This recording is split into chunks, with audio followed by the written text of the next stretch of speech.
Hello everyone, welcome to the electromagnetic engineering lecture series. After last lecture we have in the last lecture we have covered the second chapter, that is material electromagnetic engineering in the type of a material. So in that we have find out some points like we have find out Poisson's and Laplace equation, then we have find out boundary conditions, then we have find out some different materials we have used. So that we have completed into the second chapter. Now we are moving towards the third chapter, and that is the another part of the electromagnetic engineering. Another part in the sense that we have in the electromagnetic engineering we have completed the electrical part. Now we have to go through the magnetic part. So that is the chapter 3 name is steady magnetic field.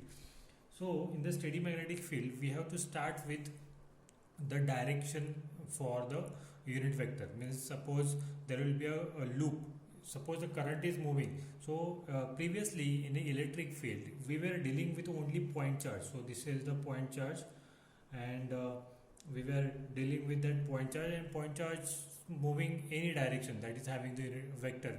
But in a magnetic field there will be a cross product. Why? Because there will be a loop. In that loop we have to use Ampere's law, and that Ampere's law we have to take the cross product between two sides. Okay, so that we will see when the this topic going to be in progress. That time we will see the steady magnetic field. In that point in the electric field we have studied the magnetic field, but in the magnetic field we have to relate with the current. So there will be a loop, there will be any loop will be there. In that loop we have to flow that current, and we have to calculate the current through that loop. So in the magnetic field, so it is a line charge. Now it will be a line charge in a magnetic field. So there is a difference between electric field and the magnetic field. One more difference is that suppose if you are dealing in the magnetic field, if you are dealing with a current, you have to see the application also. What is mean by application? That how the current is moving through the which surface area. Means suppose the current going through the line, suppose current is going through the line, then we can't represent this I current is a unit, it is a scalar quantity. We are not representing it through the vector quantity. So better way we have to represent that with the vector quantity. So how to represent that with the vector quantity? I is equal to integration of k dl. So this is current coefficient, that is k. Okay, so sorry, you can write this as a k bar dl. K bar dl means it is a direction of k bar dot dl bar. You can say k bar dot dl bar. What about the suppose the current is flowing through that surface, current is flowing through this surface. So what will happen with this? So suppose when you are calculating the current, you have to calculate the current through by using j bar dot ds bar. Okay, so j bar means surface current density, line current density is the surface, j bar is the surface current density, and through the surface, this surface having the direction, j bar dot ds bar, you have to calculate the current I. So why we require this? Because current we are measuring into the scalar quantity, we require a vector quantity, because all we are what we are studying, that is electromagnetic engineering. In the electric field also we have seen that the point charge having the direction. Okay, that suppose it is a minus a y bar, so that is the direction for required for the point charge also. Similarly you have to you should need the direction for the current, but how can represent that? You can't write like a I bar, so we have to represent that. So we have to represent with the help of applications. Means suppose it is going through the line, then you have to represent by k bar dot dl bar. If it is moving through the surface, then it is I is equal to j bar dot ds bar. So that is called as a that is the application of the steady magnetic field. Now why it is called as a steady magnetic field? In the electric field also I have told you that the point charge which was available was the steady. Why steady? Because those scientists which have find out that Gauss we have find out, Gauss we have studied, so Coulomb's also we have studied, that those scientists work on the steady charges. Means suppose this charge is not moving, we have to imagine that this charge is not moving and this is placed at the same position for the practical point of view. So that, and they find out that reaction by the point on the other points. We have find out the force on the other points. So that was the solution for this in electric field. In the magnetic field also we have to represent with the steady magnetic field, means there will be no change into the current through the length of the wire. That's why it is called as a steady magnetic field. So but when you are going through the time varying period timing, then it is not like that. It will not happen like it will their current will be similar for whole length of the wire, because it is no, varying with respect to time. So it was not given into the electric field or magnetic field by the, now you can see that Biot-Savart's law or Ampere's law, Biot-Savart's or Ampere's or Faraday's not given the solution for time varying field. They given the steady magnetic field or steady electric field. Okay, so we have to use this word steady magnetic field. Why steady? Because we are working on the steady current. That's why it is called as a steady magnetic field. And in the next chapter was based upon the Maxwell. So Maxwell done the changes into the laws which up till now we are studying, that Gauss law, Coulomb's law, then Biot-Savart's law, Ampere's law, and Faraday's law. He made changes in that laws with respect to time. So that's these laws are also called as a Maxwell equations. So one by one we are studying, and I told you many times that this equation will require in a Maxwell equation, this equation require in a Maxwell equation. So these equations we have studied already. When we will go to the Maxwell equation, it is already a revision type of chapter, because we have already studied that, and we have to add some time domain into that equation, so it will convert into the Maxwell equation. So that is the very simple chapter, that is fourth chapter. But this you have to go through this third chapter. Third chapter is a magnetic field. This is also very simple. There are some derivations as you have seen in electric field. Compulsory derivations will be there in the exam point of view if you are going through the exam. Then next part we have to go through that first law, that is Biot-Savart's law. That is very important part of your syllabus. Biot-Savart's law.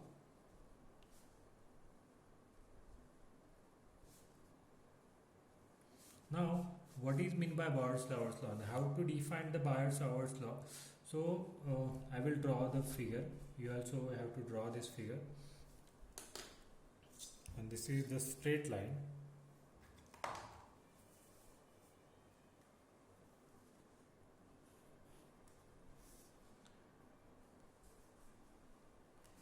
At point P is here. Then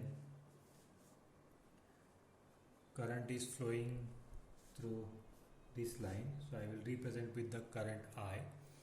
Then here is the IDL bar. This current is flowing through that IDL bar. So this is the current direction. Current direction is this. This is theta R bar P. It is a current filament. Current filament.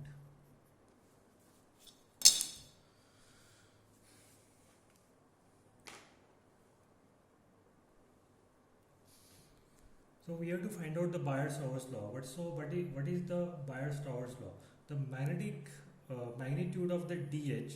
So DH bar means it is change in the magnetic field. So differential magnetic field is given by the DH bar. So differential magnetic field.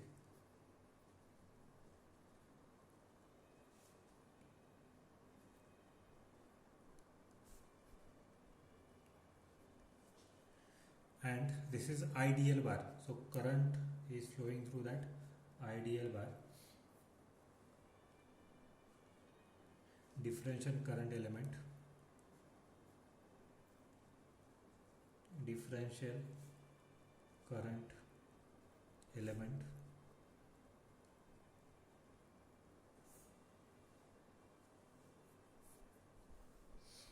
If you are calculating DH, that is magnetic field intensity, H is called as a magnetic field intensity, and differential magnetic field intensity is given by DH. So magnetic field is calculated by IDL, it is scalar quantity. I am calculating for now scalar quantity. IDL cos theta, because it is a unit vector. This is unit vector. You multiply it is unit vector means 1. So IDL cos theta divided by 4 pi r square. So distance between them. So distance between them, this point charge and this is line charge. So distance between them is r bar. So distance, how to calculate? We have to take a mod and square. So we are taking this as a r square, 4 pi r square.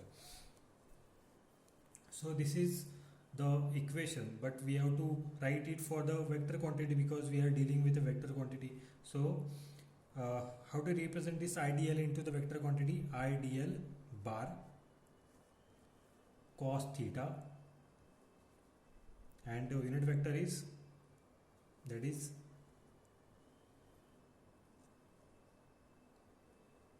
it's not a cos theta. If it is a, sorry, it should be a sin theta. It should be a sin theta. It should be sin theta.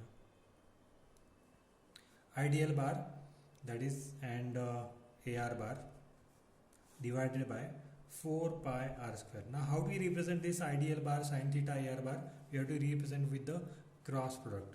So IDL bar cross AR bar divided by 4 pi r square. And if you want to represent that, we have to calculate h bar. What you have to do? You have to take integration for the both sides.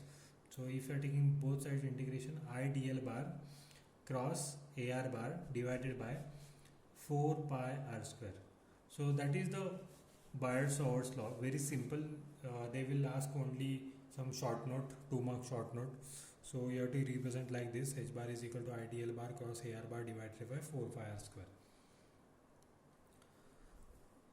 Suppose we have to represent this dH bar into the current densities. So how do you represent this dH bar into the current densities? Instead of IDL bar, you have to represent that into different parameters like J bar, DS bar cross AR bar divided by 4 pi r square.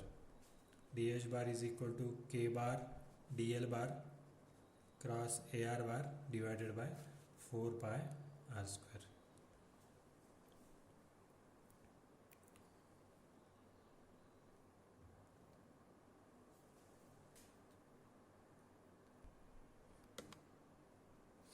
Sorry, here we will solve one problem on the Biot-Savart's law. So given point A is 1, 2, 4 and B minus 2, 1, minus 2, minus 1, 3. So I will represent the A to B. So A to B I will represent like this. I will take this as a point.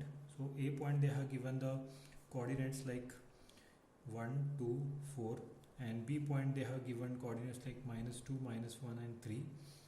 And C point is given 3, 1, minus 2. Let a differential current element with a I 6 ampere and DL 10 raised to minus 4 meter be located at A.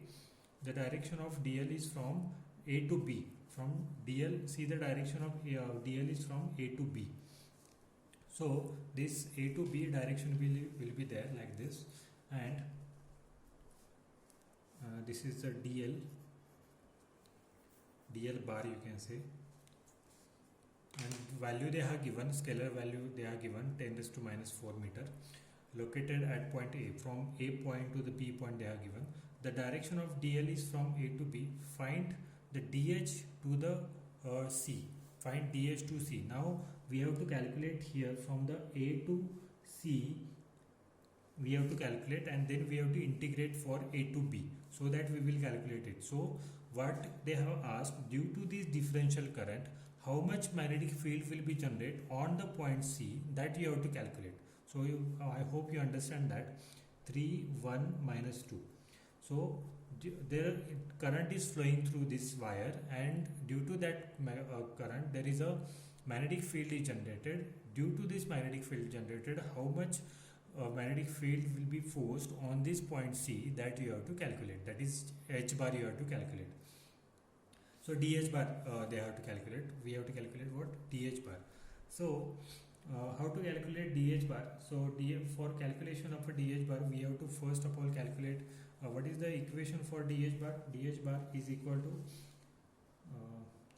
I dl bar cross AR bar divided by 4 pi r square. Now we have I, we have dl bar.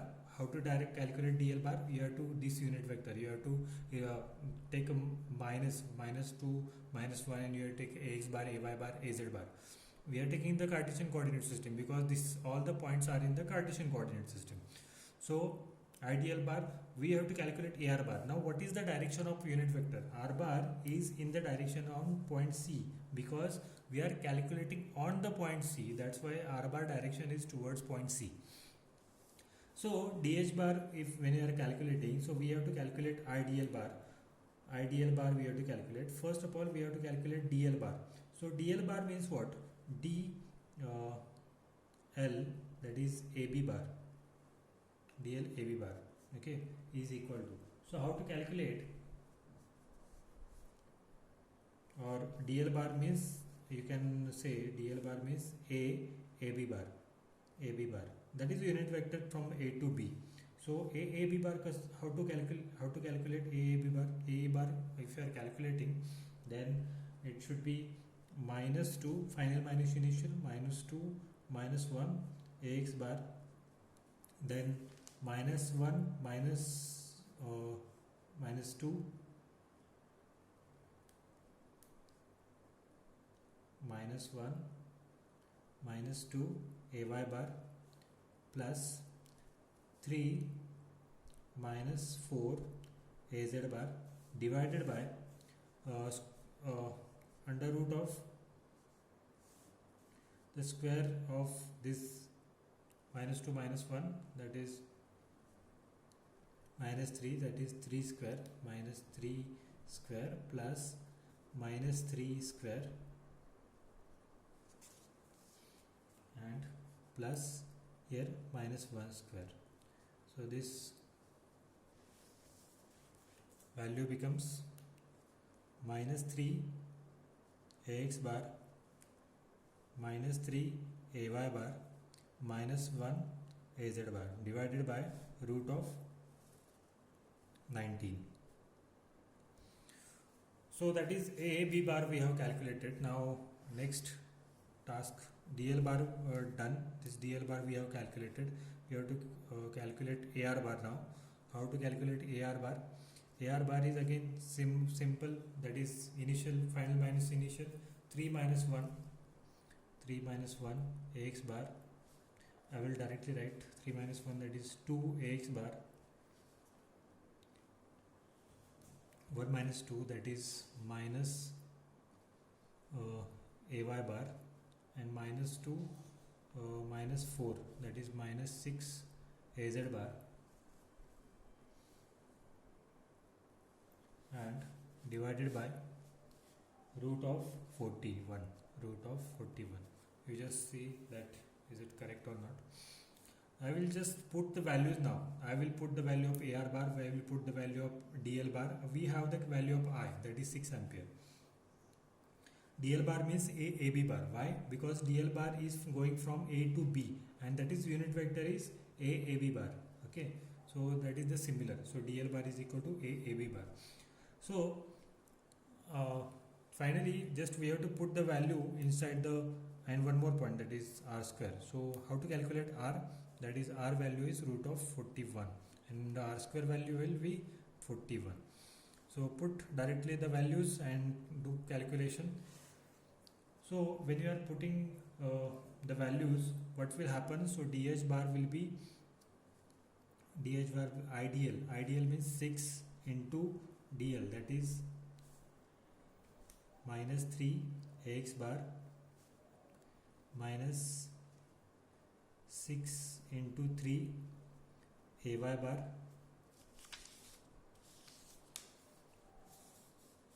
minus 6 AZ bar divided by root of 19. That is only what we have covered, that is IDL bar. What about the cross AR bar and 4 pi r square? So 4 pi r square is a constant, so that is one part. Another part is cross AR bar. AR bar is 2 AX bar minus AY bar minus 6 az bar divided by root of 41, and below that you have to write this 4 pi r square, 4 pi into 41. Okay, that is dh bar.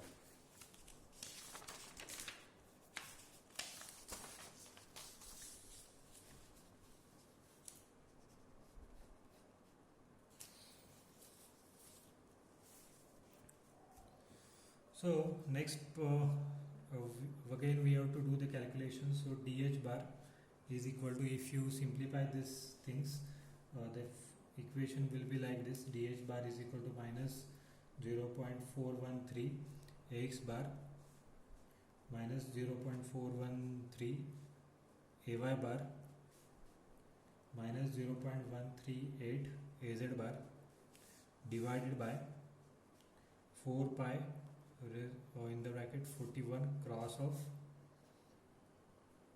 2x bar minus ay bar minus 6 az bar divided by root of 41 into 10 raised to minus 3. So what we have to take a common, that constant you have to take a common, 4 pi into 41 raised to 3 by 2. Okay, 41 raised to 1 and 41 raised to 1 by 2, that is what, 41 raised to 3 by 2, and it is a cross product, so we have to solve by this determinant, that ax bar, ay bar, az bar. So what you have to put here, minus, we'll take a minus sign common, that is minus 1, and I will put this 0.413, 0.413, 0.138 to minus 1 minus 6. I have taken only minus sign from this row, and do this calculation, you will get this answer, that minus 0.303 into 10 raised to minus 6 inside this ax bar minus 2.34 minus ay bar minus 2.75 plus az bar minus 1.239.